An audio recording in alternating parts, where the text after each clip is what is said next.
All right, everybody, we are here. It is showtime.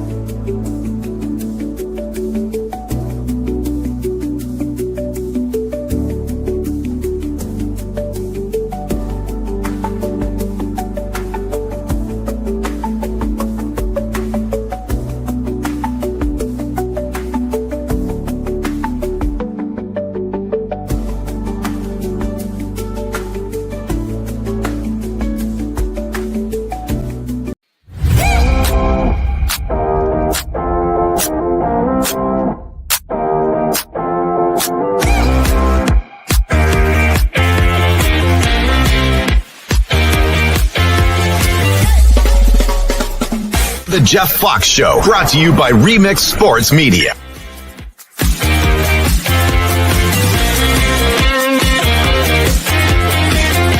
And we'll find out tonight just how good George Foreman is in punching and in taking a punch. I think he hurt Joe Frazier. I think Joe is hurt. Angie Dundee, Ali's trainer, right next to me, is saying it. You may hear him. Down goes Frazier! Down goes Frazier! He is as poised as can be. We have a minute left in this first round, and already this fight is proving out what some have expected. Underneath, Archie Moore is yelling to Foreman. We've got the excitement here that we look for. Frazier is dazed. He is getting hit again and again and again. The same head that was hit so often by Muhammad Ali. Frazier is dazed. You see the countdown for the first round. Foreman has not panicked. Foreman is going about his job. Foreman is all over Joe Frazier. Frazier is down again, and he may be. No, he is rising. He is game. He doesn't know where he is. 68 in the Mexico City Arena. A quick left from George. Another. Frazier is down for the 5th time in this fight. 3 times in the first round, twice in the second. McCarney checked his senses. Checked Frazier's senses. It's target practice for George Foreman. It is target practice. Frazier is ready to go again. Joe is standing. There he goes. 3 times. 3 times. The fight is stopped. No.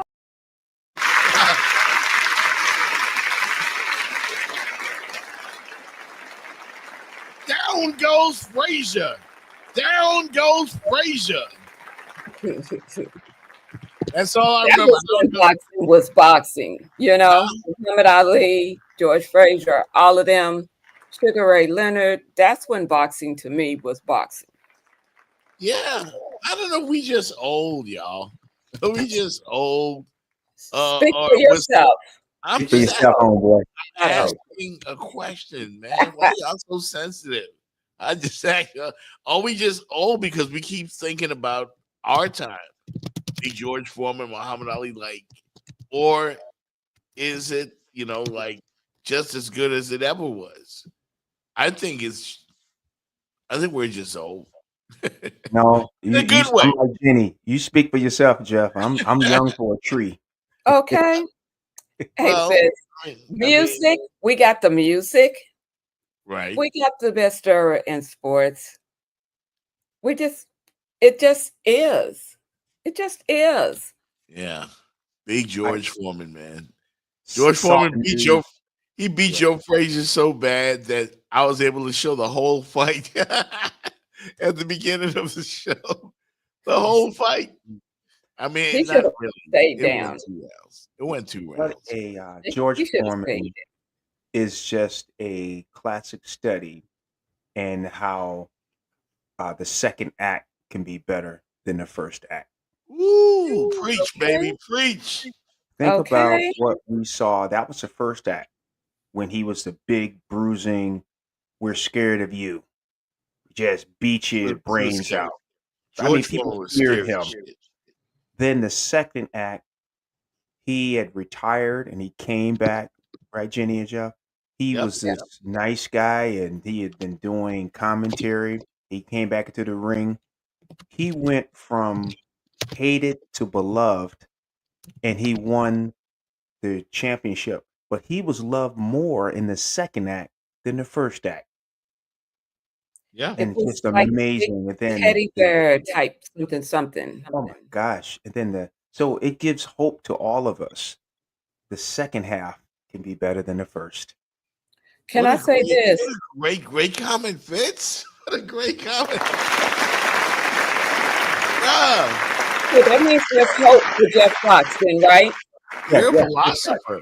I'm praying for the brother. He can come back. You're a philosopher now. That was deep, Philosopher, man. That was deep. philosopher, public speaker, But if I may say inspirational this speaker. That's Fitz. I may say this to our Historian. fans. I'm sorry. If I may say this to our fans, Jeff and Jenny, about just life and what using George Foreman's life is to all of us. You are in control of your destiny. Your book is whatever you want to write. You're the author. Whatever the original chapters were, you have a chance then to rewrite what the next chapter is going to be, because you Yeah. are the protagonist and you Yeah, can man. author it. And George Foreman was perfect. How you look at his book and how he wrote his book and how his book started and how it finished. Oh, Amazing. yeah. We all can do that. What a great I'm done. American. What an American hero, George Foreman. And All day. I'm telling you, man, we're all old enough to remember. And that's the last time I'll use the word old. You talk about yourself Re- now. yeah, in reference to myself and of you. Jenny, we babies. We're babies. Okay, I just came out the womb yesterday. I know. What? No.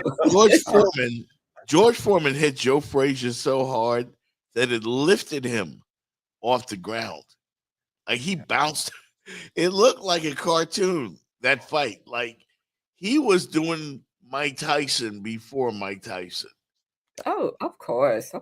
Yeah. And he was destroying people. Like, and he was brutal with it. And he was mean. He didn't smile. That was kind of why you respected his boxing prowess, but he just looked mean, and it just seemed like he just was mean. And then all of a sudden he did a 180, and then he was just this ray of sunshine, Mr. Markability. George God Foreman just spoke to him. still had the power. He was just kinder and gentler with it. Yeah. I mean, Jenny, so to speak. And Jenny, God guess what? just spoke to him. And Jeff, Mhm. we saw that takedown of Joe Frazier by Foreman. And our hero we heard was going to fight that guy.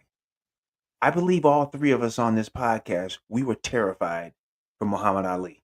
Hell yeah.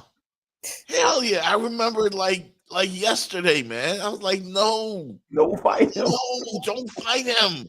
No, Ali, no. Like, there's no way you're going to win. I was like, oh my God, he's going to get killed.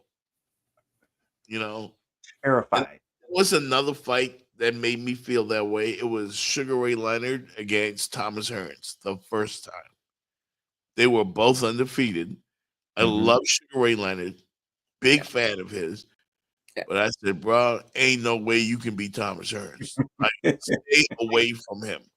Stay away. Like, do yourself a favor and do not fight Tommy Hearns. But they had to. They were both in their primes. Yeah. I didn't think Sugar Ray Leonard had a prayer. Just the same way I felt about Muhammad Ali. I didn't think so. And back then, we didn't have the technology that we have today. So you couldn't really get the fight, where I was. Right. We saw it later. We saw it later. And when I woke up the next day and I heard WINZ, the sports report, they said Ali won. I was like, no way. But yeah, George was that big indestructible machine. Do you think? Because I don't remember. Do you think that was kind of the turn of the tide for him? I'm invincible now. I mean, because I don't remember. Well, he just kind of blitzed through people, Jenny. Like anything that came in front of him got like demolished. His fights didn't go no longer than 2 or 3 rounds, just like Tyson. Oh, sure. It's the same thing. Yeah, Jenny, It's the to same answer thing. your question too, piggyback on Jeff. I saw a documentary about that fight in Zaire when he lost to Ali. I think it's a Boombaye, Ali, Boombaye. They Yeah, wanted Ali. That meant kill him and that kill Foreman. right. Ali won that fight, and they said from that time that affected George Foreman really deeply, and he had to do a lot of introspection, and that's when, to your point, that fight, that loss changed him. That's how we got the second act. Because up at that time, you're right, he was a mean bully. He was Yeah. being this like Sonny Liston kind of mean guy, Right. killing people. But when he lost that fight, right, the veneer came off, and he looked at himself, and that's when we saw that shift of George Foreman to where that second act. But The yeah, George Foreman grill. I mean, like I said, that, you know, because we're looking at reality that when you are kind of mean like that and different things like that, you're not as great as he was, you weren't as marketable He because wasn't. you're mean and you're coming into the white folks' household. I mean, you know what I'm saying? yeah, I He hate to was. put it in terms like that, but no. Yeah, Jeff, can you think of another athlete like what Jenny said, whose first act was like, ooh, then the second act is like, we love this guy. Yeah. I mean, just You like know who? You went know from who? mean to a teddy bear, want to hug him. Well, you know who's like that now, even though I still think he's kind of scary.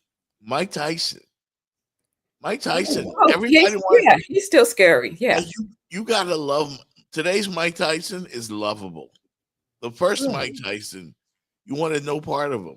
I wouldn't have even interviewed him. Like, I was never been afraid of interviewing anyone, but I would have to think twice about trying to interview Mike Tyson, because what if you ask him the wrong question? The He would wrong have question. get your ear off and your headphones weren't going to stay on. You might get your ear bit off. You might get hit. You might get knocked out. Like, Mike was mean. Mike was nothing to play with. Today, Mike's a comedian. He's singing in movies. He's joking around. He's a goofball. He's different. Old Mike used to hang out with Tupac. Tupac was like the only guy who could get close to him.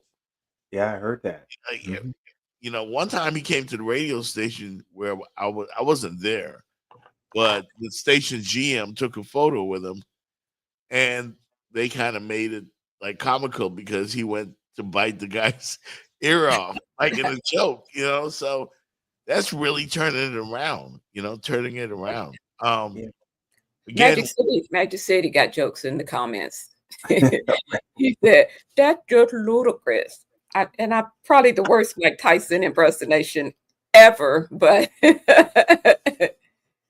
but we got to pay homage to Big George, man, because I remember George. They tried to clean up his image in the first George Foreman. He'd been in movies. I think he might have done Saturday Night Live or whatever. I don't think Saturday Night Live was out yet, but he had TV. He was on Fred Sanford, and he was in the Bill Cosby, Sidney Poitier movies. I had a good clip, but I didn't save it here. But they tried like hell to make him marketable, to quote Jenny, and there was no way they could do it. But the second time, George came back, and like you said, Jenny, he was marketable. He smiled at the camera. He was just different. This is my George Foreman family-sized grill that No, it isn't. It's my George Foreman griddle that cooks pancakes. No, it's my George Foreman bacon oven, and it's making pizza. No. It's actually my omelet maker that makes delicious. No, it isn't. It's a griddle. Omelet making oven. Calm down, guys. You're all right. It's my G5 with 5 removable cooking plates, so it makes all of your favorite foods, and it knocks off the fat. The George Foreman G5. It's the next grilleration. Jeff strikes again. Jeff like strikes again. That was it right there. I want a That was show of hands who didn't have a George Foreman grill. Show your hands in our little pot who did not have one. I didn't have one. What? No, I didn't have one. But I had George Foreman. He made like clothes for big guys. I Jay think, Fox. yeah. George Foreman grill was like, man, let me think. it was Like like having what? A having bread butter in knife your in your household. hand, man. Everybody had one. George Foreman grill. Yeah, I grill outside. I ain't trying to grill in the kitchen. I'm grilling outside. Whatever. Then be- I I know. mean, Jimmy, I I'm never with you, tried the Jimmy. George Foreman grill. I really didn't, but there's no way it can taste like it does outside. No way. Well, that was not the point. That's not the point. Everybody. Point had a was- Hey, since you guys had a grill, does it taste the same as when you do it in the parking lot at a football game or in your backyard? No. You don't have the charcoal, so of course not. Oh, But oh. we're not. We're just saying it made cooking easier, and you just want it because it was George Foreman. I guess. George Foreman, come on, Jeff. I guess. Good acting. I wanted that waffle iron. I won't call it a waffle iron, but I wanted that waffle iron called George Foreman. That's what it was. Magic City said Black Americans had a grill. Jeff is. I don't know. We're taking his black card. I'm Caribbean, man. I'm from the islands. Black Hey, Americans, we I'm all with had. Magic City. Damn right. Everybody had George Foreman. Everybody had. Grandma had George Foreman grill. Man, let me tell y'all something, bro. I grew up in a house where we would take bologna and fry that mofo and eat it between two slices of bread. You know Right what here. I'm talking about. Guilty. Right here. No, wait a minute. Government cheese.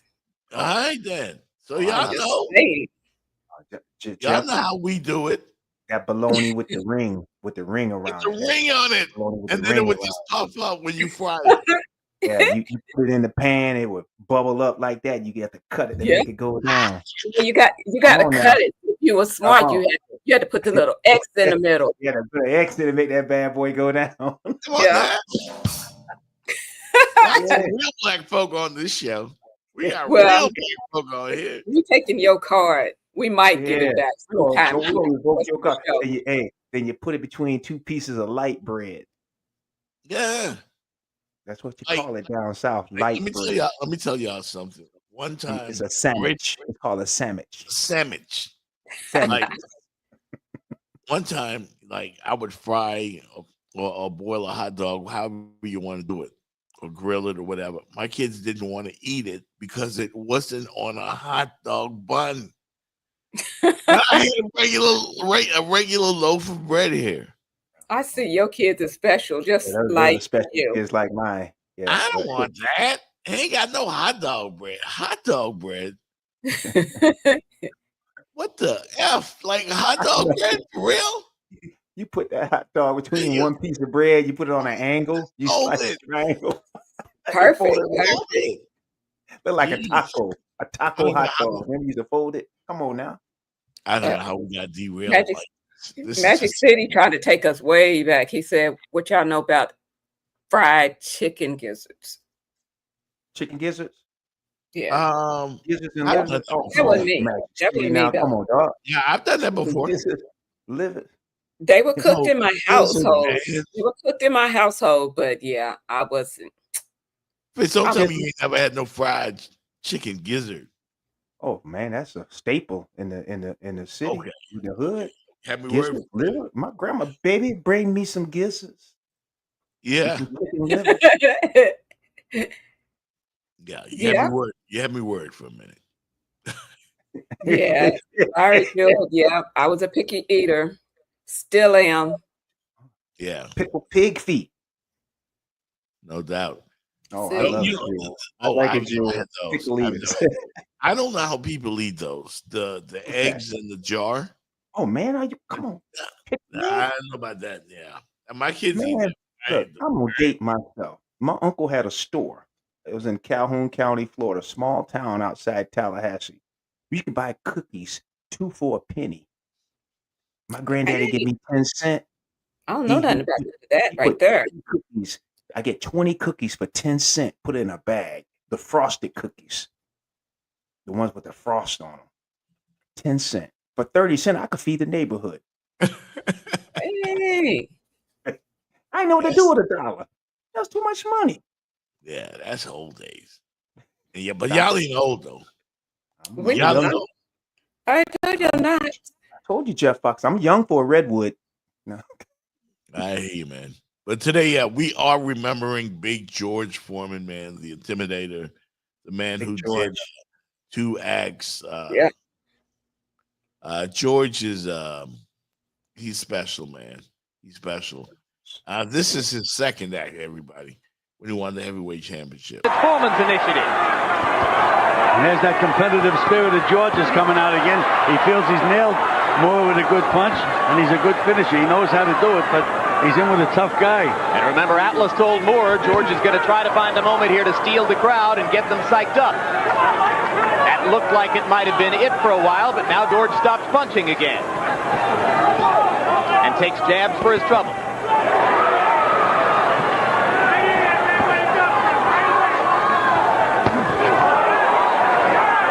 Foreman wading in to set up a left hook, and another left hook.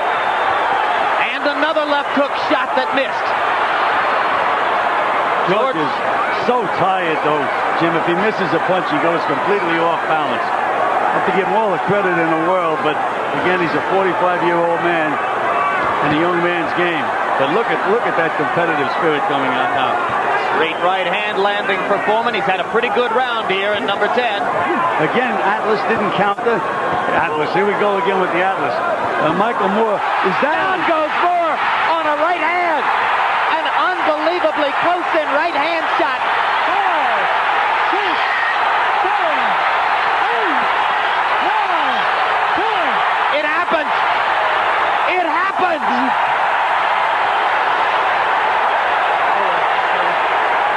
I can't believe it. See what he did right there? Yep. You see what he did right there, right? As soon as it happened, he turned around. And this is what I loved about George Foreman. He's a man of faith. Went down on his knees. The first thing he did was got down on his knees. And thank God. George Foreman was different. I don't know how both of them were standing. I don't know how either one of them was standing because they just both looked like they were so tired, and how he got the good punch in. Damn. And he would put people to sleep. Like he really did. Like before Tyson, caught the world's imagination, there was Big George, and you mentioned Sonny Liston as well. They were just mean and had no personality. Like you couldn't talk to them. This sounds crazy, but George Foreman is actually underrated for one of the great heavyweights. He was an Olympic medalist. Yep. Gold medalist. I mean, he's a hero. I mean, he won in Olympics as in his weight class. Then he became a 2-time heavyweight champ at different times of his life. Remember that first phase and the second. But we when will you never see that. Heavyweights, we don't really put his name for fighters, George Foreman. But Jeff just said it. He put you to sleep. I think it's more so a Muhammad Ali had the personality and packed the punch. You know what I'm saying? And George Foreman, he was just so mean. He was scared, and Muhammad Ali just came along, and he was just like, float like a butterfly, sting like a bee. He just was personality. He was personality and the punch. So we kind of gravitated more so toward him. But you can't forget that George Foreman, though. You can't forget that he was a great boxer. Magic City said George looked like Homer Simpson. At the second act, I think he did. Yeah, he looked like he got back around. Yeah, he did kind of look like Homer Simpson. But you know what was cool is that bubbly personality, man. Like it's somehow, I don't know what happened to him. I'm telling you, I think God came and spoke to him. Something, because he turned from a complete dud into the most lovable guy you could ever see. And you went from rooting against him to rooting for him. And I mean, it was crazy. You rooted for him in the second act. But like Jeff said, when he beat, at that time, was a champion. No one had seen anybody get beat like that before. The champ, he beat I love Joe Frazier. It was.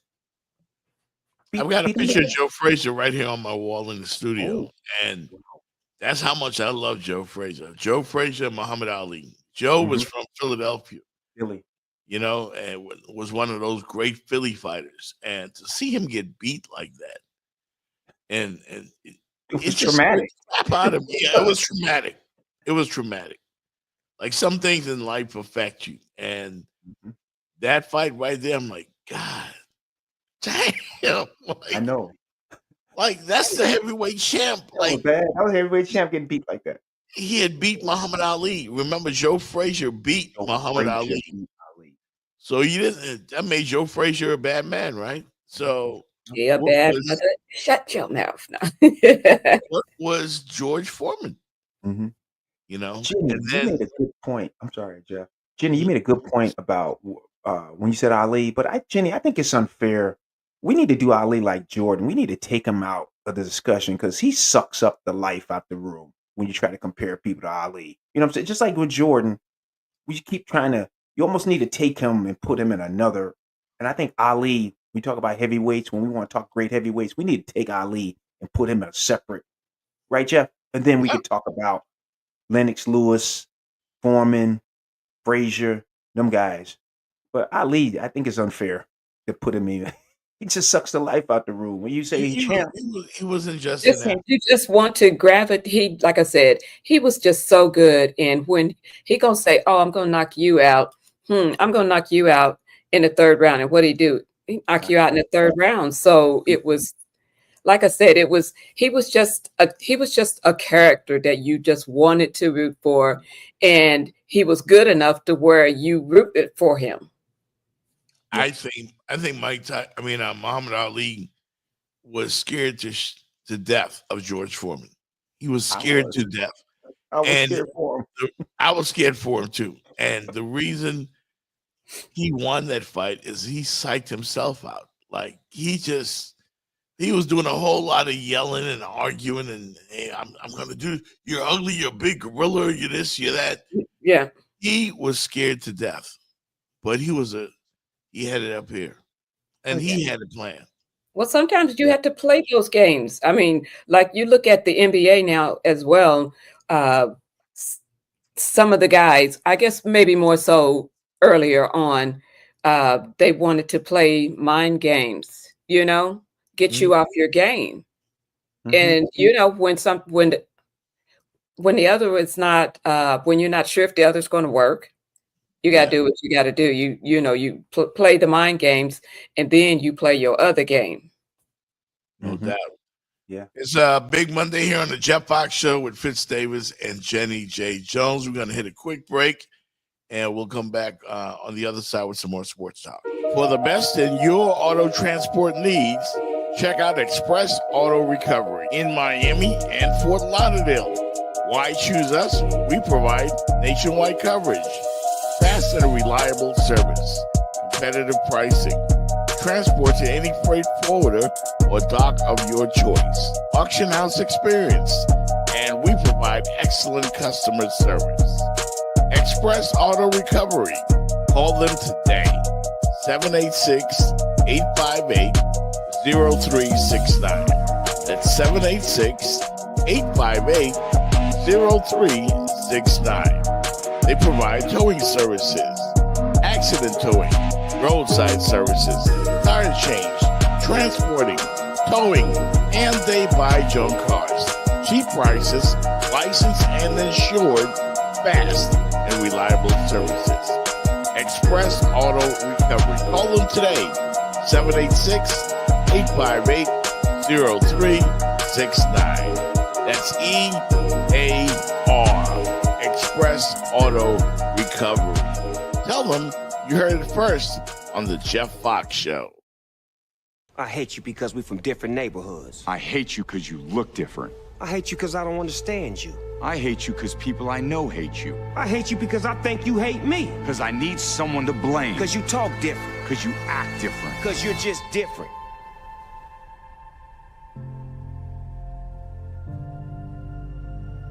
Man, I hate that things are so bad that we have to do a commercial about it. Me too.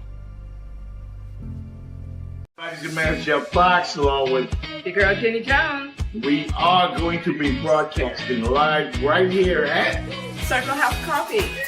the place you want to be. Better talk sports, give away prizes. It's going to be a blast. Let them know what's going down, James. I'm letting them know. Make sure you come and check us out right here. The place to be. Circle House Coffee. They got food. They got drinks. Come join us. They got us. We'll be right here. See you.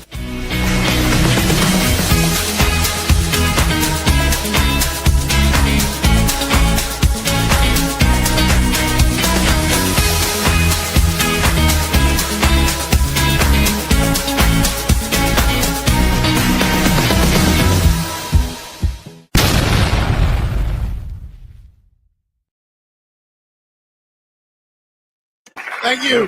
Thank you. Hey, Jeff. Jenny, when I come down to South Florida and I decide to go buy Circle House Coffee, do I have to have a hat on with a C? They have Circle House coffee hats. I was there on Saturday, thanks to Jenny Jones. Mm-hmm. Yeah. And Very nice place. yeah, man, real cool place. So dope. That's on my place. That's on my list. Mm-hmm. Fort Lauderdale. Fort Fort Lauderdale. Lauderdale. Yeah, man. We coming Black to Fort owned Lauderdale. and operated. Yeah. Get Shout out Jenny to the owner, Stephen Tulloch. Is it Tulloch? That's how you say it? It's Tullich.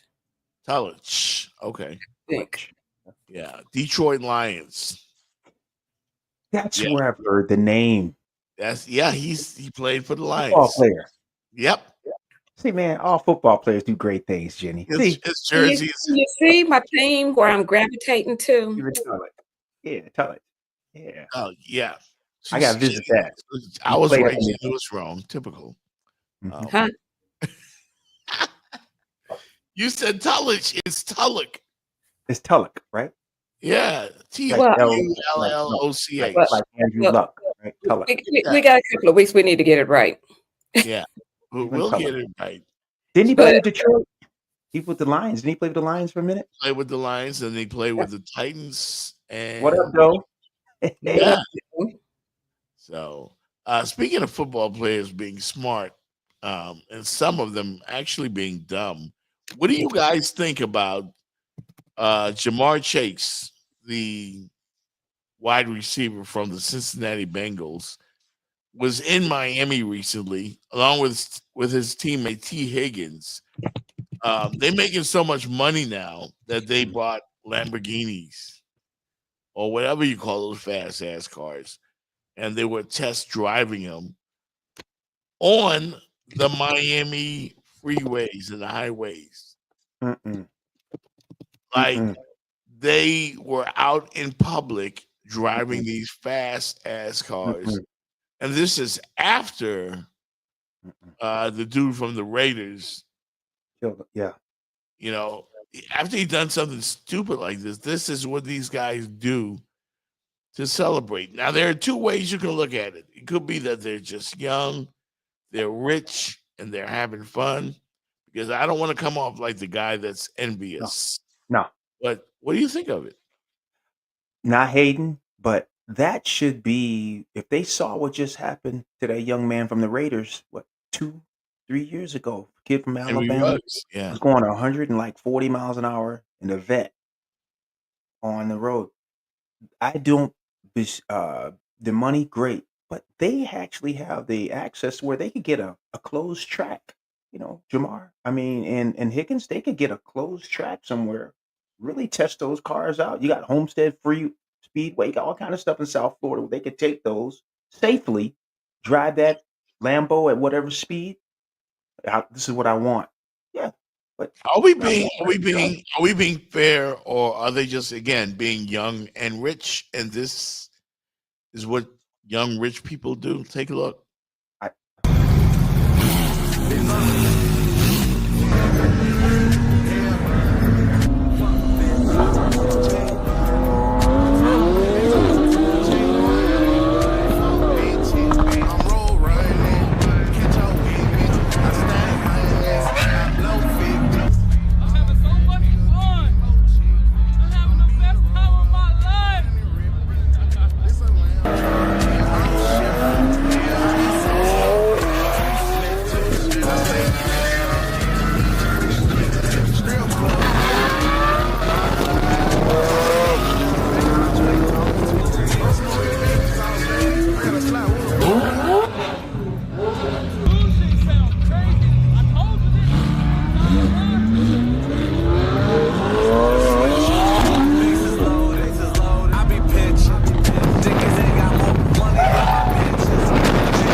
Sorry, man. That's crazy to me. Yeah, it's what young rich people do. It's what young people do. You don't even have to be rich. Young people do that because when you're young, we're indestructible. They Jenny, we think can't we're think indestructible. anything's gonna ever happen to us. You know, that's what young people do. That right there, I don't know.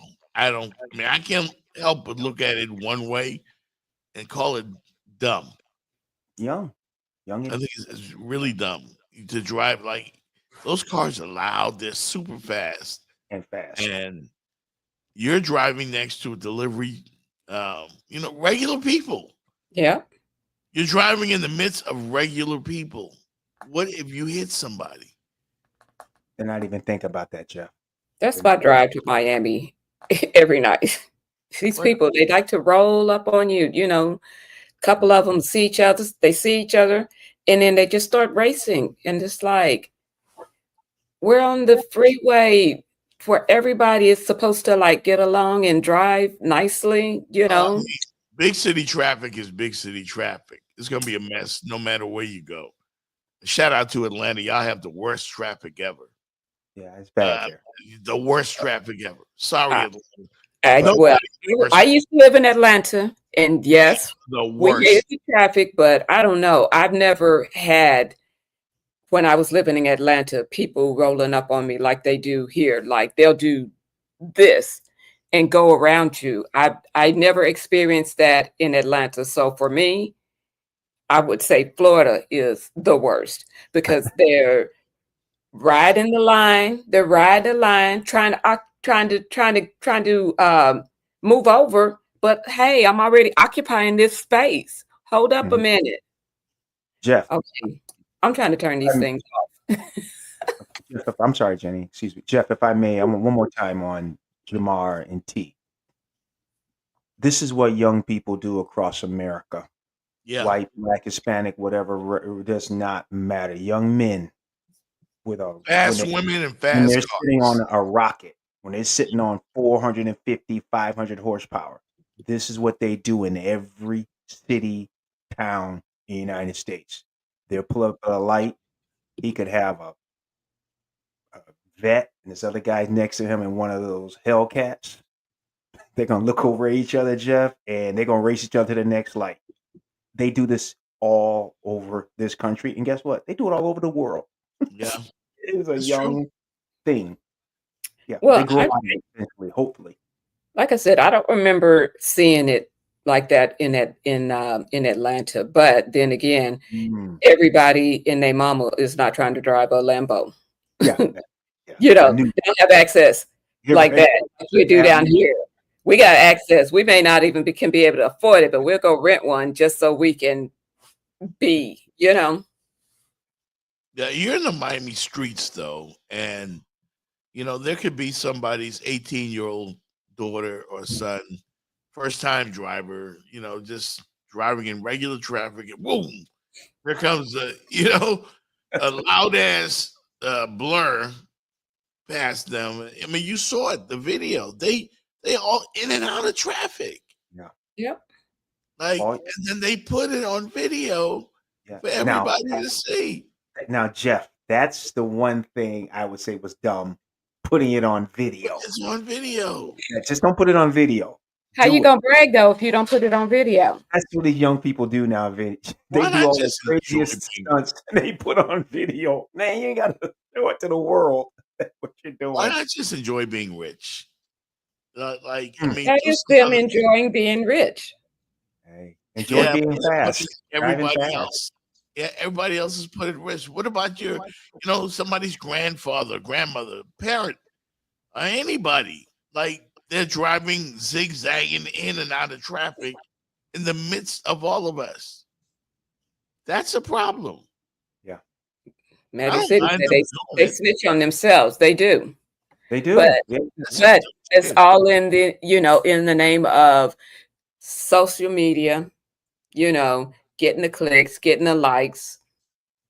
That's what they do. I tell you what I'm going to do here is ask my former co-host on 790 The Ticket, the great Ed Freeman, E-Dubs, the Sports Brothers, What's up, bro? on the Jeff Fox Show. Let me. Can you hear me? Okay. Yeah, you sound great. Okay. Good afternoon, Jimmy. Joe. Good afternoon, Fitz. How y'all Good doing? morning. Good morning. I've come back to slap some sense into this guy because I know he gives you a headache every day, every time. All day, every day. Ain't nothing Oh, changed. my God, What's up, man? What's good, man? What's good? We good, man. We good, man. Just y'all chopping do it it? up. Good to see you, man. Ed's a Hey, man, teacher. I'm on not a teacher. I work with the schools as an advisor, counselor, but yeah, I'm on spring break, man. So I know. I told you the first opportunity I could get on, I'd get on. So here I am. Yeah. Here I am. Welcome. Thank you you're guys. still here in How's Miami, everything? Yeah, man, I'm right over here in Hollywood. Okay. Yeah, I'm over here right here in Hollywood. Did you see the segment before with the we're talking about these guys, T. Higgins and Jamar Chase driving fast cars amongst us? Did you see that video? No, I hadn't seen the video. Aren't those the two guys who just signed a big deal?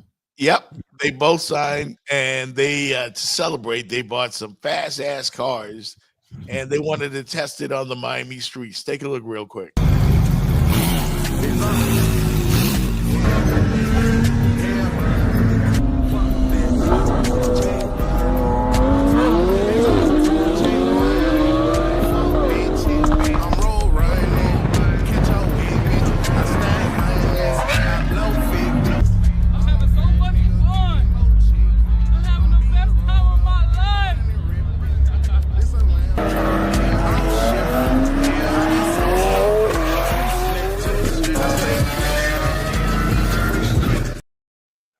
Come on, E-Dub. Come on, E-Dub. That's some crazy shit, even for you, right? Like, that's some crazy shit, right? Like, for real. I do it. Go lie. Thank you, Ed. Tell you, you're 25 years old, millions of dollars. Yeah, I do it. There's nothing wrong with that. What do you mean ain't nothing wrong with it? Yeah, as long as they didn't break any laws, as long as they didn't hurt anybody, and as long as the cars were returned safely without any dents and scratches. Does the name Henry Ruggs ring a bell? With the tank filled, they are all right with me. Yeah, Ruggs, the Raider, right? Yeah, he's in Yeah. all right. Yeah, but that didn't happen, Jeff. There he go. Just to remind him, he knows. Yeah, it didn't happen. No. It didn't happen. I It mean, didn't happen, but it could have happened. Yeah. And what do you say to somebody that you hit? What do you say? Don't ask me that question. Yeah. I think it's irresponsible, man. I'm sorry. It was on, but what we saw on video didn't show of any type of anything bad. They were dipping in and out. Yeah, dipping in and out. But I mean, you heard them you're hearing the revving of the engines. That doesn't equate to 80 miles an hour down to 35. But just revving of the engines. Yeah, that's what I saw. I'm going by what I see, bro. Yeah, it looked like they were zooming in and out of traffic to me. Like they were zigging and zagging. And anyway, and let's. I think Jeff forgot about being 25 years old. It's not that. And I knew you guys would go and call me old just because I pointed out that, but you can't do that in the general public. You can't. Like, you killed somebody. I'm telling you, they do it every day, J5. You can say when I lived in South Florida, I used to go 95, and you're going 95 north. So you're over there by that one, what's that, 95, where like you get off at Biscayne or Bayside, and you want to start heading toward the airport, Fort Lauderdale Airport. Man, I used to see Testarossas going in and out of lane. It's just, I mean, one of my friends has a Tesla, and he wanted to show it off. Tommy Green from Remix Sports has a Tesla. This car can go from 0 to like 60 in 3 seconds. Scared the shit out of me. And we were trying to get off the Palmetto, and he did some crazy Fast and Furious thing. And before I knew it, the whole room was spinning. And it took me like 2 minutes to get my head on right. Like, I'm an old man. I admit it. You know? Magic City says that Fox is grumpy, old. Get off my lawn. He said old and grumpy. Old and grumpy, get off my lawn. I still listen to it. He probably got those black socks. Jeff probably got those black socks that come up to his knees. With the sandal.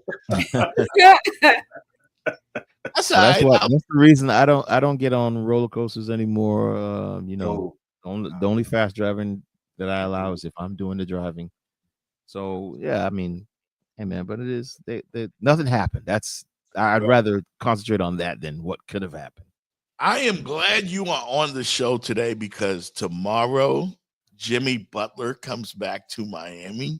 Yeah. And I actually thought about getting tickets to that game. Yeah, like that's gonna be a big deal. How do you feel about how that all went down and what has happened since? Well, I appreciate you letting me have the platform to come on and say this. It's funny because my son, you know, he's got the PlayStation 5, and every now and then we're going, you know, I thought about going to the game because he likes Golden State. Right. And, I hadn't been to a game in a while, but as we were playing the other day, actually we were playing Heat versus Golden State, and for some reason his game hadn't updated yet, and Jimmy is still on the Heat. Right. I'm like, you got to fix this, man. This ain't right. Jimmy's not here no more.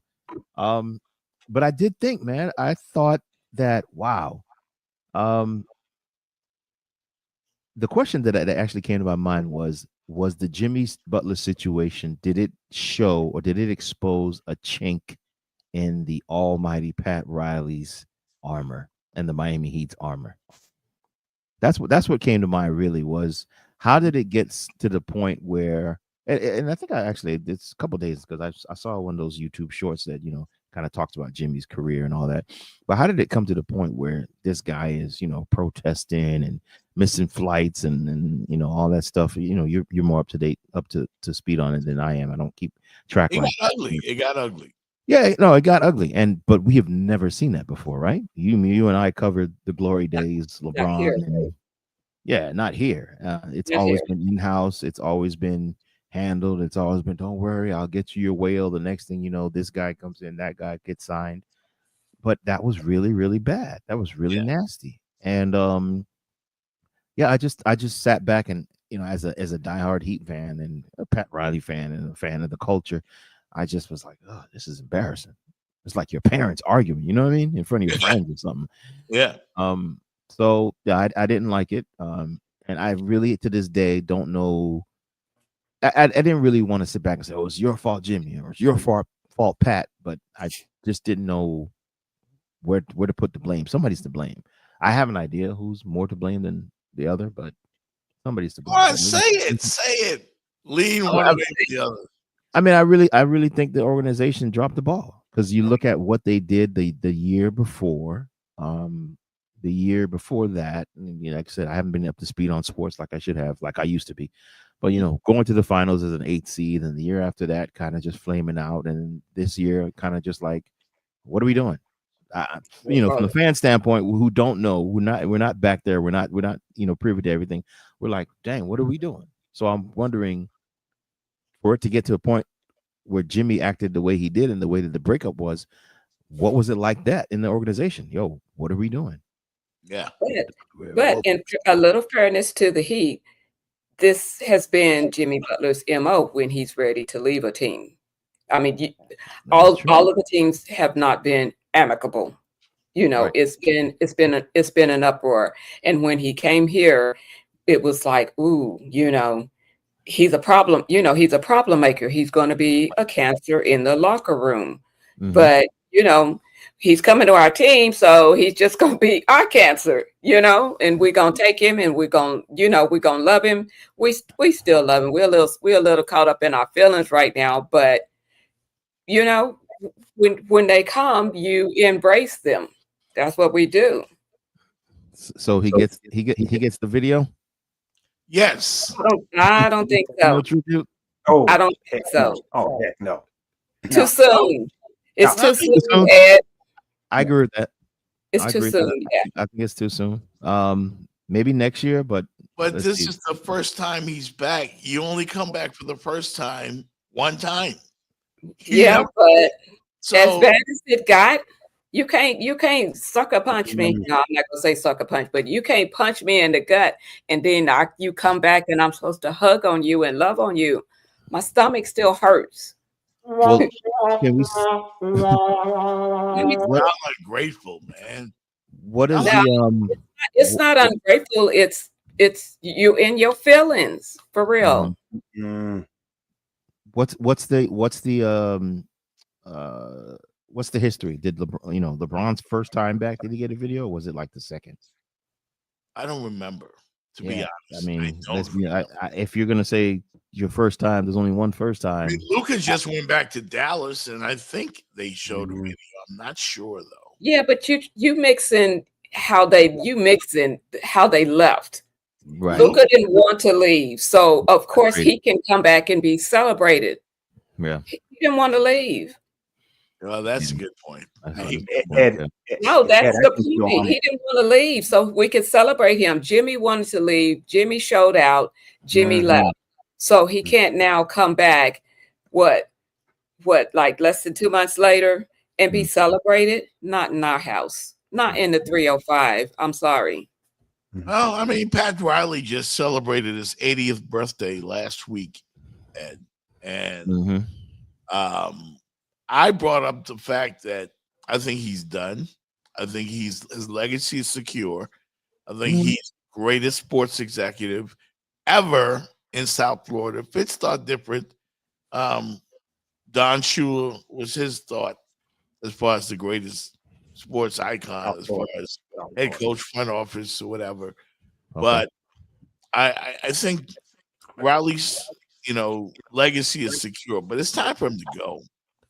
And I would pass the torch to a James Jones, who's having trouble in Phoenix now with his team, or a Udonis Haslem or Alonzo Mourning. But I think Pat Riley's ship has sailed. What do you think? I won't come on here and act like I know, well, let me just say this. Udonis, no. Were you talking about what Pat does? Well, because when you're talking about what Pat does, Pat is what's his official title? He's the president and something else or other. Maybe. That position and that title and the things that come with it, that takes some time. James Jones, I know he's been working in the front office at Phoenix for a while. He's still there. Okay, that's fine. It doesn't necessarily, which is cool. I see where you're going. It doesn't necessarily have to be somebody in the Heat family, though. I mean, if you want to say Alonzo Mourning, if you want to say somebody else within the organization that is here, I kind of get it. With the exception of Udonis, I don't believe he's ready to take that role. That's a very big. The role. Shoes that you have to fill. Yeah. Yeah, and not just specifically Pat Riley's shoes, but the role of that executive, that person who is calling the shots as far as looking at this player, we're going to do this, we're going to move this, we're going to pay this guy that. I don't nothing against UD. I love the OG, but he's I don't know if he's ready for that. He may even say he's not ready for that. And just do a search. Take the time to do the search. Again, it may be somebody in the organization that we don't know about. It may be an Alonzo. I don't know. It may be. I don't know. I don't know, but I can't really speculate and say who's ready to jump into that role. Ed, I'm gonna tell you what. Let me tell you who I picked and who I think would just slide right in effortlessly, because he has the respect of the team. He has the respect of the organization. He's become Heat culture because he's been there from the beginning. I said Eric Spoelstra. Yeah. I said Eric Spoelstra because I definitely don't see UD. I don't see a James Jones. I don't even see an Alonzo. I know Alonzo gets the respect, but I don't see that as a seamless, effortless transition as to what Coach Spo would be able to do. The respect that he would be able to command, and young enough to relate, but has the pedigree to be able to step into that role. I think that's a great choice. That's somebody I totally see overlooked, but you're right. It's kind of like a maturation process. He went from video guy to assistant to to coach. Been with the organization for forever. He, Popovich, Kerr. I could see those guys stepping up. That's the next level for them. I think. From the coach's box to the president box. What do you think, Jeff? Come with something silly so I can bop you in your head. I think you guys are overlooking the fact that it's a new day in the NBA. I think Kendrick Perkins pointed it out the other day.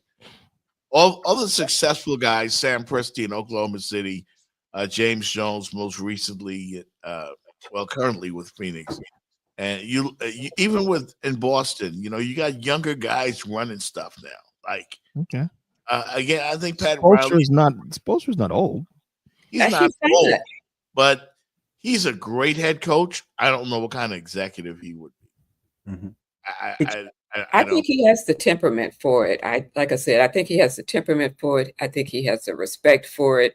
He has the pedigree for it.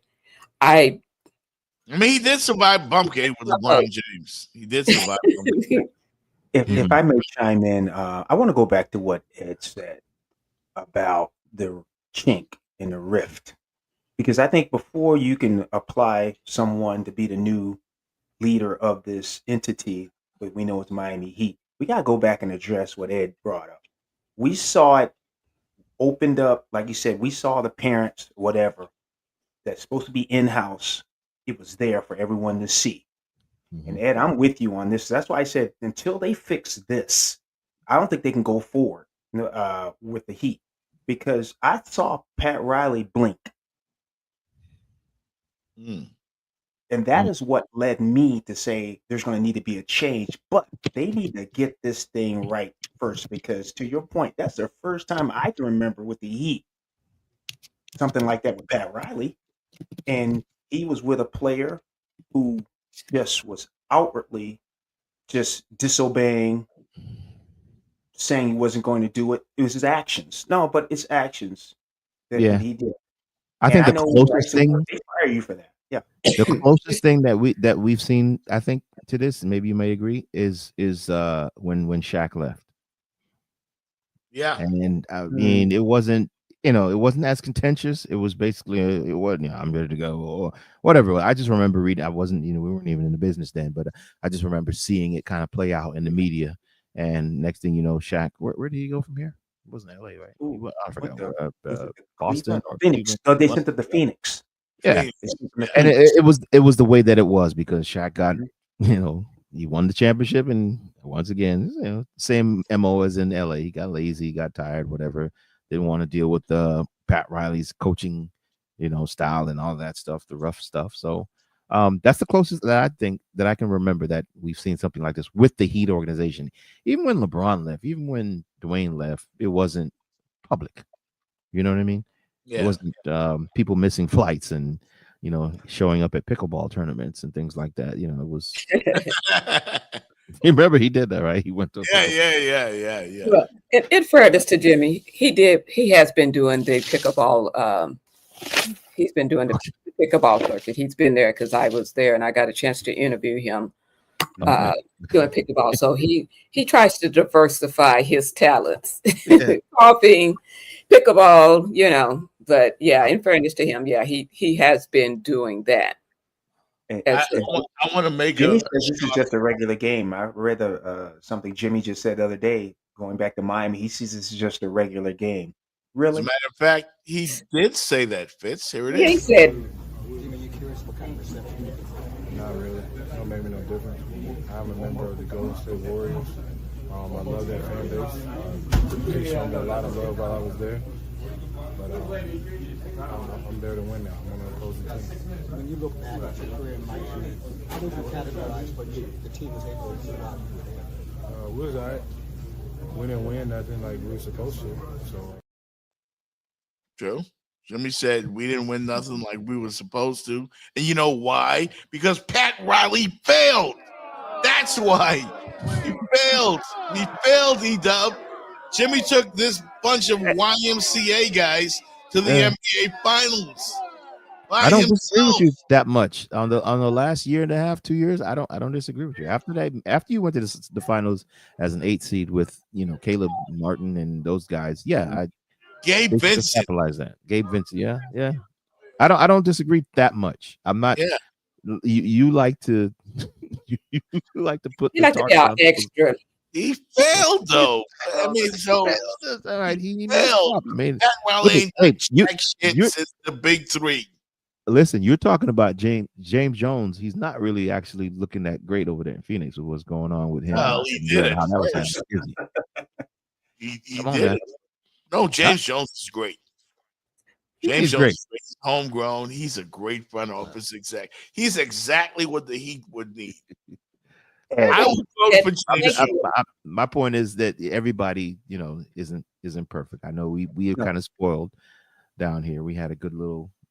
Pat's had a good little run, and he'll get somebody, he'll get a whale here and there, but he messed up. They messed up. Yeah, namely him. Like he gets a lot of credit for the big three, and it was really Dwayne Wade, Bosh, and LeBron. You and I were there. Mm-hmm. We were there the night when LeBron came to Miami. You and I, we didn't. Stephen A. Smith told us what was going to happen 2 weeks before it happened. Yeah. He still brags about that to this day, by the way. Like 2 weeks before it happened, he said, I was on a radio show in Miami and I told the sports brothers that LeBron was going to South Beach. Yeah. And it turned, and then for 2 weeks, people called him an idiot and all kinds of names. And then, and then it happened. Yeah, the decision. Yeah. And then now he can get an audience with the king. What? Yeah, which is a great segue, Jenny Jones. Kudos to you. E-Dub is a great father, and we're joined by Ed Freeman, E-Dubs from the Sports Brothers here on the Jeff Fox Show with Fitz Davis and Jenny Jones. Ed is a great father. I've been around him and his kids. But are you the type of dad, Ed, that would run up on a coach at have you ever done anything like that? And run up on your son's top one coach? I might have approached the referee every now and then in the I-9 leagues. Oh my God, they could be telling my business. But yeah, like I said, I watch all this stuff from a distance now. I listen to podcasts. I don't recall Stephen A. saying, and you guys obviously, if you're doing this now, you can tell me, but I don't recall Stephen A. ever, definitely not bashing Bronny James. I don't recall him. All I recall is him saying LeBron James putting a lot of your son. That's really it. I mean, I this look, we know how we see how LeBron is. This approaching Stephen A on the sideline and being all tough guy or whatever, and then walking away and then looking around like who's looking at me in the crowd. He likes to do that off look, like what's going on in the crowd. I just thought that was, for lack of a better term, I thought it was bitch ass. Wow. And especially when he's not talking about, especially when he has not been bashing your son. He has been respectful, and he's going to talk about everybody else is saying the truth. Yeah, he's going to talk about your son as he would any other NBA player. Like Jeff knows, sometimes the over attention we give to certain players and superstars, it just gets on my nerves. This kid got 17 points the other night. But that's who he is. Who he is, meaning that he is LeBron. He is the GOAT, the king's son, and you're going to be looked upon very heavily and scrutinized more. I'm not going to go out there and have a parade because he scored 17 points, and I'm not going to bash him because he scored 17 points. He scored 17 points. Cool. Yeah. But back to LeBron and Stephen A, I thought that was over the top.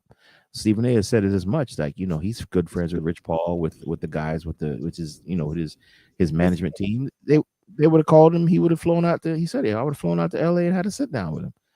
But again, to me, and you guys can correct me if I'm wrong, has he been critical of Bronny to the point where it was like, don't talk shit about my son?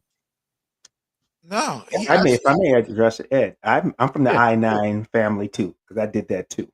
Here's where the line was crossed with Stephen A. Mm-hmm. Stephen A has always said, if you see me out, you can step to me. That's what he said. Mm-hmm. Now, where he crossed the line, he said, as a father, because Bronny is due that criticism as an NBA player, he's fair game. Right. But where he crossed the line was when he told LeBron, as a father, you need to stop this with your son being on a team. Aha. Mm. To me, that's where, with my I-9 background, hey, we're going to rap. And again, you put it out there. If you see me in public, you can step to me. Those are his words. Those are his words. Well, here it was. I'm stepping to you. Now, maybe I'm 6'10", and you 6'3". Just it looks bad. But brother, don't lay down a gauntlet that ain't you ready to hold down. But again, the criticism on Bronny is fair.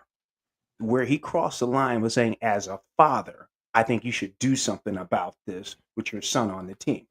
Okay. And I would agree with that. Go ahead. Did you have an issue with LeBron really making the Lakers pick Bronny James? Like basically executing his power as probably the greatest player in basketball history. We've seen it in other walks of life, Disney, Walmart, like everybody puts their kid in positions of power. And I loved what LeBron James did, getting Bronny in the NBA. And he's proving that it wasn't like such a bad thing. He can play in the NBA, or he will be okay in the NBA. Qualified. Yeah, he'll be okay. But did you have a problem with the whole nepotism thing?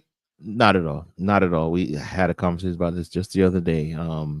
We talk about so many instances in football where the coach's son, is the assistant to the assistant ball girl, and then the next season he's the OC.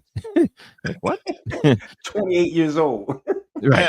What happened? He's the offensive coordinator, or he's the assistant to the head coach or whatever. No, not a problem at all.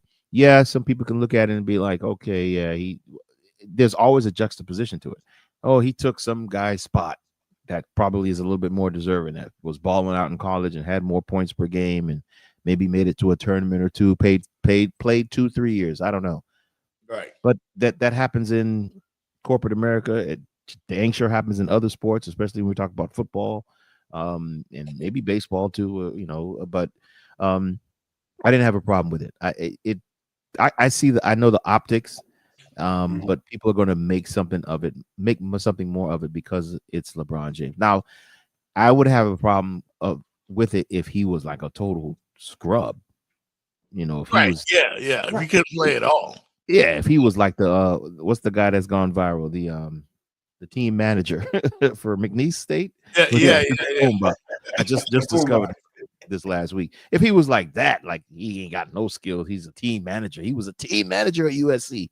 Then yeah, I go, okay, LeBron, you push the envelope a little bit too much. But with that, no, not at all. I mean, it wasn't a first round pick, high pick, top 10, which they didn't have anyway. They didn't have to draft, trade up to get him. Second round, 55. There's only 2 rounds in the NBA. He's done his time in the G League. He comes up every now and then. Yeah, I mean it's cool. It's no problem with it. He's averaging 20 in the G League, by the way. Yeah, that's what I've seen and heard that he's like balling down there. So he's getting better. He's the elite amongst the not so elites. Right. But there's those are still a lot of guys who they're getting paid. They got a contract or whatever it is. They're working their way up into the NBA. He just so happens that his last name is James. His first name is LeBron. Yep. Oh, Jeff, can I piggyback on this? I'm sorry, Jeff. Mm-hmm. That thing you said about LeBron doing that and picking Ed, it looks even different now after we watched the NCAA tournament. You start asking yourself, you see how those games look, the talent level out there, the style of play.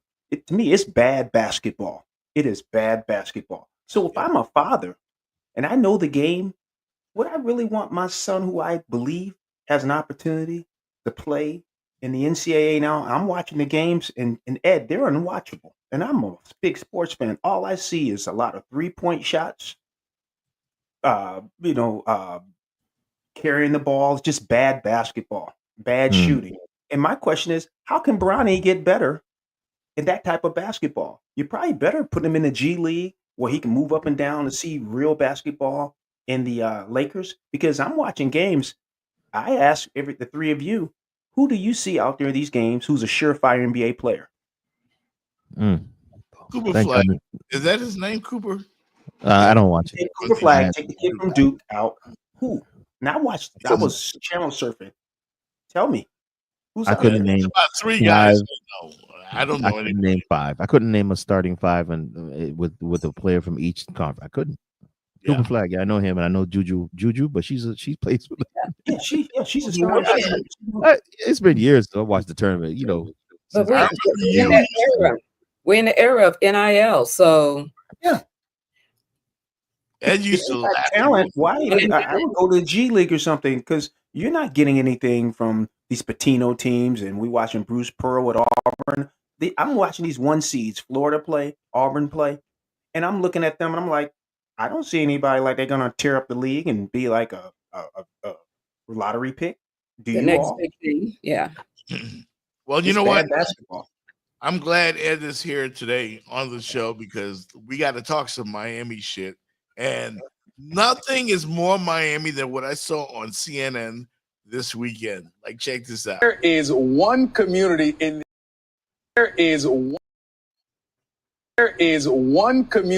this country with street names like these: Chase This Money Street, Big Money Baller Street, We the Best Terrorists, No Pain, No Gain Street, Still the Baddest Street. Yes, a neighborhood in the 305 really just approved representing Miami's music scene in their street signs. And for this week's Art is Life, I spoke with the local leader who made it happen. I am Keon Hardeman. I live in Miami, Florida. I'm a Miami-Dade County Commissioner and Florida Attorney. Liberty City is a community in Miami-Dade County, much like most communities all over the nation. We have a great deal of people who care about the community, who in some regards have been left behind and still want to play a part in what is the resurgence of the community. But it needs some help. It needs some tourist attraction. When you go to 18th Avenue, what you quickly realize is that the people who frequent the avenue, they love music. The idea for the street namings on Broadway was something that I have been thinking about for many years now. I knew that I needed to do this. It was extremely difficult. If you name these streets in this community in such a way, it would invite a lot of attention. And attention we have gotten. I just want to maintain. Sick and tired of going through the same thing. The street names in many ways even tell a story. Woke up today in my head. you have Welcome to MIA Terrace. Welcome to the MIA. Right? Welcome to my house. We have City Girl Street. People travel to Miami all the time on their birthdays. And so what is it to come to Miami and not have a picture taken by It's Your Birthday Street? The only one that worries me as a woman is Grind With Me Terrace. I don't want to walk down any street where somebody can say that to me without my permission. I did read the lyrics, so in this case, grind doesn't mean work. It means what we think it means. I really wanted Pretty Ricky to make the list. I think they did something special for Miami and slow music. On the Church Street, there's a church there. Do you have the naming of that street? My mama told me, boy, make a decision. Right now, I gotta keep a ton of vision. Tunnel Vision Street, I'm being told. So you only see Jesus, yeah, right? I can't tell you that I know all of them. What I can tell you is that I applaud the concept. And sometimes when you have a community like ours, you need to have something that's dramatic and unusual to break through the ordinary. The next step is to add the street sign and also encourage these individuals, those who are like Rick Ross, who proclaim to want to buy the block, to come and invest on 18th Avenue. Commissioner Hardiman says this goes beyond.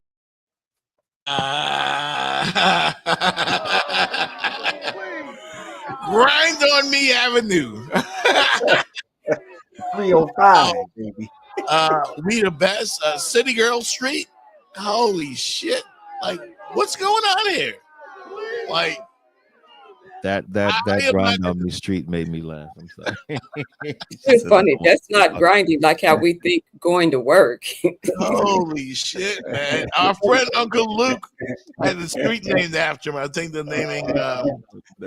And he was just on with Glenn Milberg from Channel 10 yesterday. Yeah, the morning show, where they did an interview, a pretty good interview, and he's very proud of the fact that they're naming a street after him. But Pretty Ricky, the City Girls, what kind of message are we sending here? Like, is this a good thing or a bad thing? Avenue. Yeah, I got nothing for this, man. I mean, we're going through it with the, I don't know if you know, the city of Miami Gardens is actually doing the same thing. Commissioner Reggie Leon, who is a member of Omega Psi Phi Fraternity Incorporated, who as I am, there's several streets in the city now that are being named after the fraternities and sororities. So we have Omega Psi Phi Way, there's Kappa Alpha Psi Way, I think there's Alpha Phi Alpha Way. They just recently did. There's Delta Way, aka they just recently did Sigma Gamma Rho. So I believe, you know, and well, let me not speak for him, but I can see, you know, if that's where Commissioner Hardiman got the idea. I mean, it's cool. That's all I got on that. It's cool. I knew I could back you into a corner and make you uncomfortable because you can't. No, I'm not uncomfortable. I just don't. I mean, okay. Mega Sci-Fi way. We the best. I mean, you know, we've already see. I thought it was just us getting the street name, you know, but then the Kappas and the Deltas and everybody else started getting the street name. I was like, oh, all right, it's not. It kind of takes the special off of it, but we are the only chapter, I believe, in the fraternity that has a street, the Greek Lebanon street names after them. So that's cool. So yeah, we the best. Trick Daddy Love the Kids Street. That's cool. You know, that's the Miami. That's another thing we can brag on. What? Yeah, I'm asking you, is it because what my co-hosts do not know that I know is Ed used to program a hip hop station. Okay. Yeah. Like, he has previous radio experience, so you may be able to see the correlation between what Keon Hardiman is trying to do compared to somebody else from the community says, why name a street after the City Girls? All they do is twerk. Like, what are we teaching our young people? I'm serious. But I think the conversation has to begin way before street naming. if you're worried about the City Girls and twerking and setting bad example, the street naming is not going to make it any less whatever. I commend Keon for the effort, but it's not being received well in some circles of the Black community, the Black Miami community. Really? There's some beef going on between him and the Circle of Brotherhood. Some great brothers here in Miami who feel like, they should, if they want to draw attention to the neighborhood, do it in other ways that can really affect the people. But if you look at it from Keon's point of view, these are successful Miami artists, and he's trying to use the focus that's on them, the artists, to draw attention to the neighborhoods, because it's not a nice neighborhood. Like I wouldn't be caught walking around there after 6 p.m. Oh, so it's just one area that's gonna have all these. Like he probably can't do that in like little Havana. Probably they want their streets. He's Ed, got I like it. Ed, I like it. I like what it you made guys national news, right? It was on CNN. Yeah. That was Victor Yeah. Blackwell, by the way, who did the report. So it got the attention, But I have to say this because in my age and what I deal with and what I see with kids, I did have a cringe. What you're saying about how somebody may feel about the City Girls. yeah. I had a little cringy situation, cringy feeling when I heard Kodak Black. I think the brother needs help. I think he needs help, and I think that these kids, they just want to listen to their music and follow them or whatever. But I really think he needs help, and I think that celebrating him with a street is probably not the best thing, in my opinion, for him. That's just me. Yeah. There was another controversy over the weekend as well, and I know you got to go, Fitz. Oh no, I got 10 minutes. Yeah. Locally, like Ed went to an HBCU, FAMU. Proud That's Rattler. where I thought you were going before you did this. But go ahead. I've been waiting for that. Rattler. We got a rattler in the house. Yeah. All right. Yeah, and there was a big controversy the last 2 days, the last 48 hours, with head coach Willie Simmons, who's now the head coach at FIU, and Uncle Luke. Now, I don't know the whole story about what they're going through, but they've been going back and forth on social media, and Luke felt slighted a bit because he felt like Willie Simmons should have checked in with him. Luke is pretty much a high school coach here in Miami, seriously, and he's been very successful. He's put a lot of kids in the NFL. You know the names, Fitz, like Ocho Cinco and Mari Cooper. They've all worked under, Uncle Luke, and who's the kid that went to UM, the running back? I can't remember his name. Is number 21. Duke Johnson. Oh, Duke Johnson. Johnson. Yeah. And they were 8. Go ahead. I think it was 8. Yeah, I think it was 8. But what they're going through, the whole arguing in the public, I love both guys. I know Luke more. I'm closer with Luke. I don't really know Willie Simmons, but I admire him as a coach. Luke says he should have checked in with him. And people feel like, why should he check in with you? What's check in? What do you mean check in? Yeah, explain that. Check in. Did you? I don't know if you saw the Facebook. I think it was Facebook, or maybe it was Twitter. Yeah. Basically, Luke said, gosh, I wish I had it up, but he said, usually this happened, I guess, a few years ago or something like that, when rappers used to come to the city. He was like, "Yo, the rappers need to check in with the local rappers." When Jake comes here, he says, "Hollers at Luke," and Luke goes to Texas, he gonna holler at Bun B or whatever. Yep. So Luke is now taking that and transferring it to, a new coach comes into town, he needs to holler at I don't know if it's just Luke or if it's all the high schools, but maybe it's Luke because he's on, he's obviously been coaching for a while. And it was, went viral from Twitter or Facebook. It went viral. That conversation. Anybody have any thoughts before I say my? I feel like I've been going first. Fitz played football at won the national championship, and played with the Hurricanes. So he's legit. he can definitely speak on this. But my sentiment, Ed, just so I can let you guys know, was I thought it was a hip hop thing. I said this is definitely a hip hop thing because Ed mentioned it. When you go to Oakland, you check in with E40. When you go to Texas, UGK, Bun B, whoever. You go to Atlanta, you check in with Outkast or whatever. When you come to Miami, you see Trick Daddy, Uncle Luke. That somehow Uncle Luke, I think, took that and parlayed that into what he was talking about. Willie Simmons, hey, welcome to Miami. Welcome to FIU. But check in. And Magic City just put it perfectly, street politics.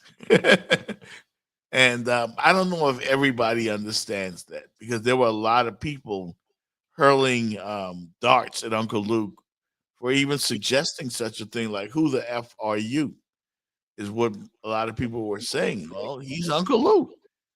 And pretty much, Ed, when I went around the country, when I went to California the first time, when I went to Baltimore, when I went to Chicago, and I told people I was coming out of Miami, they were like, hey, do you know Uncle Luke? Do you know True Life Crew? Like, do you know Trina? That's what people ask you in those circles. Okay. So you think of a name, a popular person from that city. This is just in terms of hip hop. It has nothing to do with anything else. They never asked me about Gloria Estefan and nobody like that. Casey and the Sunshine Band. Yeah, none of those folks. But they asked me about Uncle Luke, and he's just saying, "Hey, check in with me." I don't know if that should have even gone public, to be honest with you. Not. If I can chime in, out there. Put back. I didn't want to touch the subject, by the way. Yeah, this is almost a third rail. You brought it up, Fox, but people were emailing me, asking me, "Say you got to talk about this." So, just saying, I wanted to stay away from it. What's your take? Well, okay, so I pulled up the tweet from head coach Willie Simmons. He says, "I'm official now. You're not the head football coach at a major college in South Florida until the legend Luther Campbell posts something negative about you.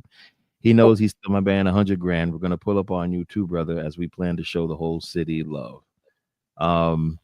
So Luke's post previous to that, one says Willie Simmons broke the tradition of FIU football practicing at Hadley Park. F it, I'm down with FAU football. And then the post, I think probably close to that one, said something about that's when he said, Negroes got to check in. He said Negro. And the other one, but he said Negroes got to check in the city when they come in. All right, so I love Luke too, but I just it was just too much of Luke for me in the last couple of days, maybe 72 hours or so. He was complaining about being the first Southern hip hop artist. He went on a rant about that. I briefly came across my timeline, and then I see this attack on Willie Simmons, who's a good guy. Doesn't hurt anybody. He's a football coach trying to make his way. He's a lot of people were upset when he left FAMU because we just won a Celebration Bowl, and you know how people get they get possessive. Oh, that's our coach, you can't leave. Took a running backs coaching position at Duke University that was paying him, I don't know, maybe 2 times, 3 times more than what he was making at FAMU, and now look where he is. Head coach again at a big university. I won't say major as far as program. So Willie Simmons never heard a fly. So that to me, I think, and in conjunction with Luke's earlier rant about being Southern hip hop, it's like he was seeking attention. And I didn't like it. I mean, he'll check in when he checks in. Like all these coaches, they know where the hotbed of talent is, especially in their own dang city. There's no way that Willie Simmons is going to be down here and not go to talk to you, Luke, or Central or Northwestern or St. Thomas or any of those. Come on, man. Like the opposite side of that, he coming, then roll out the welcome wagon because this is your city. Exactly. Yeah. Another way to look at that. Well, yeah, especially Luke has had a good relationship, I would think, with just Tallahassee. FAMU's done a lot of shows up there, Florida State FAMU's. So yeah, just hey, welcome to the city, Willie. What you need, and that's it. I'm pretty sure the guy's probably been busy, you know, with recruiting and getting acclimated to the program and all of that. I could see if he was like, oh, in it to a certain extent. Oh, I see Coach Willie's been making the rounds. He went and visited St. Thomas. He went and visited Chaminade. He went and visited da. Why hasn't he come to the hood? Okay, and then there you have something to talk about. But take it easy, Luke, man. Come on. Like, come on. Much to do about nothing, right? Much to do about nothing. Yeah. If I can add this little piece, Jeff and Jenny, it's been hard on African American coaches in South Florida. There's 3 that I know of. You had Willie Taggart at Florida Atlantic. You got Willie Simmons now at FIU, and you had Randy Shannon, old former teammate, played just maybe 1 year when he ran Miami. Nothing's been successful for the brothers down there coaching. I really like to see Willie Simmons change the dynamic. First of all, he's a rattler. I got all the rattlers in my family. You know, I always tease about, you know, y'all got the wrong orange and green on, but that's another thing, you know.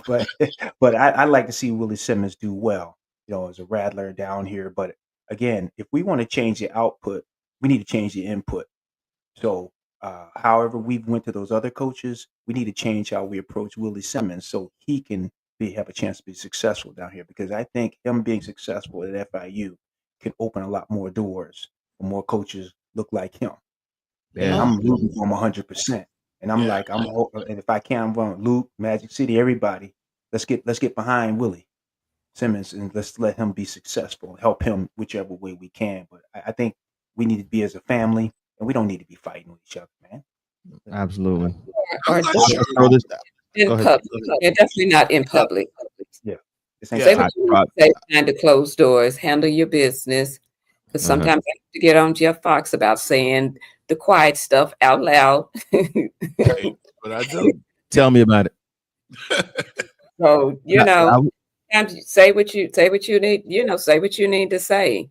But yeah, all of that back and forth.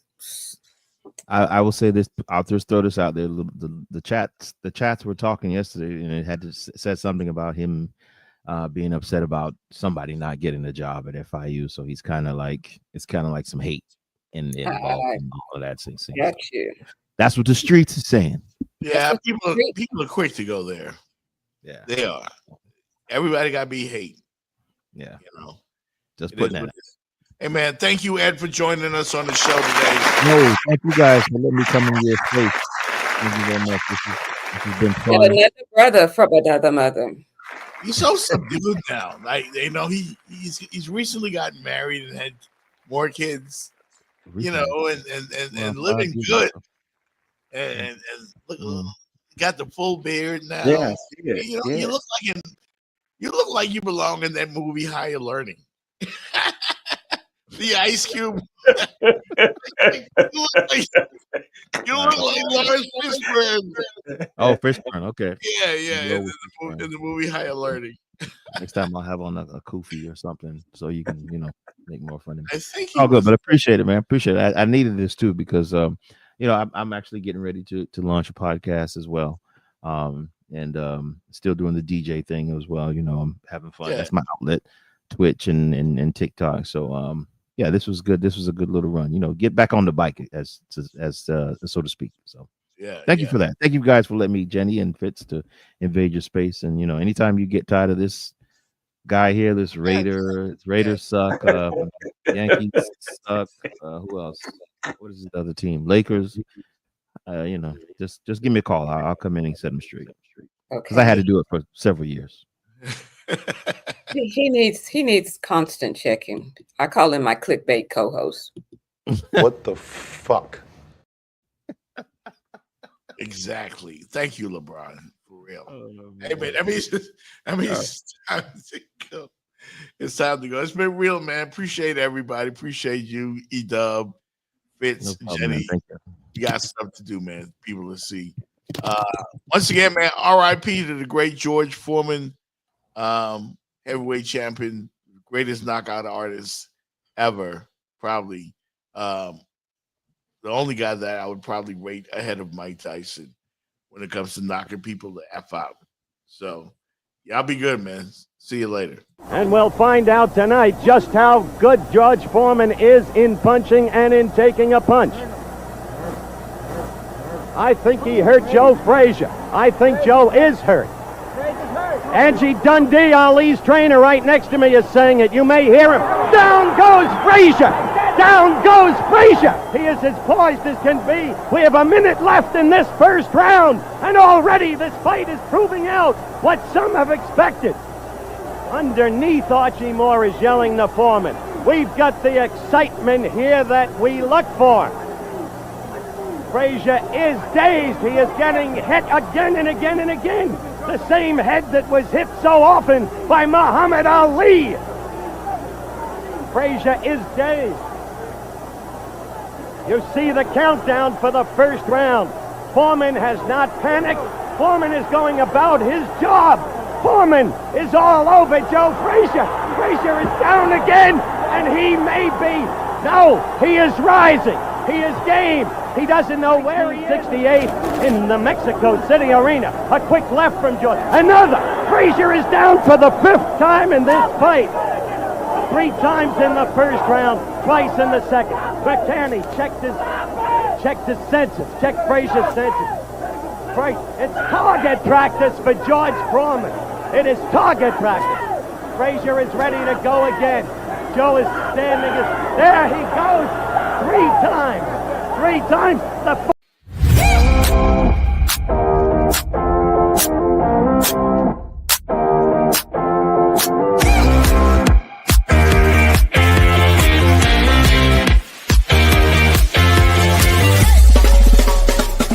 The Jeff Fox Show, brought to you by Remix Sports Media.